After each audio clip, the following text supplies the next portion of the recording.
বসিরহাটে আবারও উত্তপ্ত, আইএসএফ এর কর্মীদেরকে মারধর করা হয়েছে। বিস্তারিত দেখতে থাকুন। পলতরাঙ্গা শাসন থানার অন্তর্গত ফলতি বেলেঘাটা অঞ্চলের 48-49 বুথে টিএমসির সদস্য আজান উজ্জ্বলার ভোটটার নেতৃত্বে আমাদের বাড়ি এসে আমারে মেরে ধরে এই দেখেন ফুলিয়ে দিয়েছে মেরে, আর জামা কাপড় সব ছিঁড়ে দিয়েছে। বাড়ির লোক বাড়িতে একা পেয়ে লোকজন ছিল তাদেরকেও মেরেছে, আমাকেও মেরেছে। বিশেষ করে আমার টার্গেট করে এসে আমাকে মেরে জামা কাপড় সব ছিঁড়ে দিয়েছে। শাসন থানায় যাবার সাহস আমার নেই, শাসন থানায় যে আমি যাব সে সাহস নেই।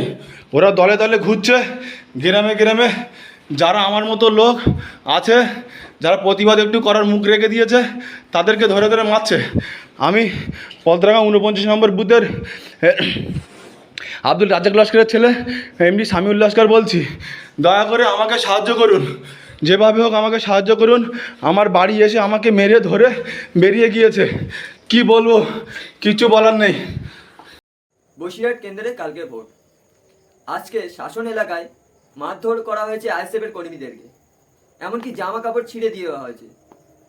ভিডিও ভাইরাল সূত্র যে জানা যাচ্ছে ওখানকার নেতা তাকে মারধর করেছে, এমনকি তিনি যে থানায় অভিযোগ করবে সেটাও পর্যন্ত ভয় পাচ্ছে বার হতে।